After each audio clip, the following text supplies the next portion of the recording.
Bed share ওইটা আসলে করতে চাই না বা করি না, তো এই জন্য আমার এখনও ওই iPhone 16 Pro Max হয়নি। ডিরেক্টর আমাকে বলছিল, 2-3 জনই বলছিল, বাট তারা আমাকে মুভির আগে তাদের সঙ্গে মানে ডেট করতে বলছে, অর্থাৎ গিয়ে, কিন্তু আমি সেক্ষেত্রে রাজি হইনি বলে নেক্সট টাইম আর নক করেনি। তো আমি মনে করি না যে কাজের আগে কারোর সঙ্গে গিয়ে আমার দেখা করতে হবে। হ্যাঁ, আমার দেখা তখনই হবে, আমাকে কল করবে, আপু আপনি অমুক দিন অমুক জায়গায় কাজে চলে আসেন, সেখানে আমি যাব, সরাসরি আমার তার সঙ্গে দেখা হবে, যা কথা হওয়ার face to face eye to eye কথা হবে।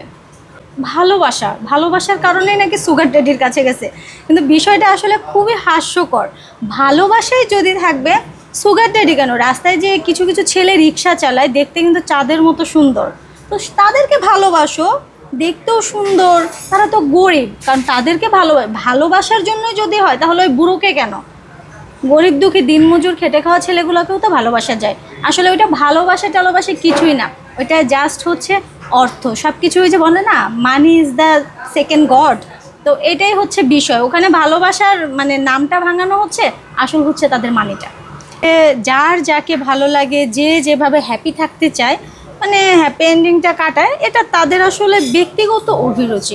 কিন্তু আমার জায়গা থেকে কোনো সুগার ড্যাডিও না, কোনো ওই কি যেন বলে সালমান খান, দেব, শাকিব খান, এদেরও আমি ক্রাশ না, মানে আমি এদের প্রতি ক্রাশ না। আমি এক কথায় পৃথিবীর যে কোনো সুপারস্টার হোক, আমি কারোর প্রতি ক্রাশও না, কোনো সুগার ড্যাডির প্রতি আমার কোনো আকর্ষণ, লোভ, চাহিদা কিচ্ছু নেই।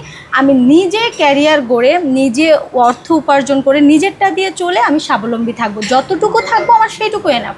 আমি শুধু একজনের প্রতি ক্রাশ, সে হচ্ছে আর কেউ না, আমার হাজব্যান্ড। আমি মডেলদের মতো, মানে মডেলরা যেটা করে আর কি, ওই যে কি যেন বলে না, বেড শেয়ার, ওইটা আসলে করতে চাই না বা করি না, তো এই জন্য আমার এখনও ওই iPhone 16 Pro Max হয়নি। তো যেটুকু আমি উপার্জন করি নিজের পরিশ্রম দিয়ে, সেটা আমি আমার ফ্যামিলির পিছনে ব্যয় করি। আর ঠিক সে চাইলে কিনতেও পারে, নিজের অর্থ আছে, কিন্তু আমি মনে করি যেটা দিয়ে আমি iPhone 16 Pro Max কিনবো, ওইটা দিয়ে আমার পরিবারের একটা কোনো কাজে মানে সাহায্য করব, যাতে করে তারা বাকি আরেকটু দিন ভালো থাকে, যে কটা দিন বাঁচবে সামনে আর কয়েকটা দিন ভালো থাকুক। আমি বিলাসিতা না, আমি হচ্ছে নর্মালি চলতে ভালোবাসি।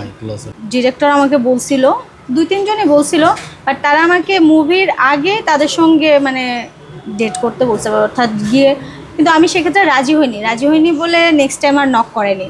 তো আমি মনে করি না যে কাজের আগে কারোর সঙ্গে গিয়ে আমার দেখা করতে হবে। হ্যাঁ, আমার দেখা তখনই হবে, আমাকে কল করবে, আপু আপনি অমুক দিন অমুক জায়গায় কাজে চলে আসেন, সেখানে আমি যাব, সরাসরি আমার তার সঙ্গে দেখা হবে, যা কথা হওয়ার face to face eye to eye কথা হবে।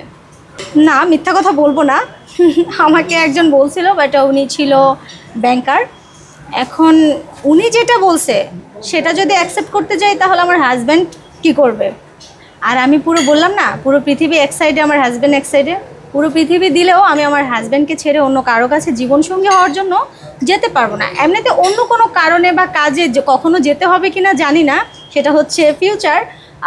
কিন্তু আমার একটাই কথা, ফার্স্ট টু লাস্ট, আমি আগেও বলছি, এখনও বলতেছি, হাজব্যান্ডকে ছেড়ে আমি কখনো কোনো দিন কোনো কিছুতেই আসক্ত হতে পারবো না। এটা মনে হয় যে এটা টাকার জন্য, এখানে কোনো ভালোবাসা বলে কিছু নাই। ভালোবাসা যদি থাকে সেটা হবে তার পকেট যখন ফাঁকা, তার সঙ্গে যদি হাত ধরে থাকে, সেটা হচ্ছে ভালোবাসা। টাকা দেখে কাউকে জীবনসঙ্গী করা, ওটা কখনো ভালোবাসা হইতে পারে না।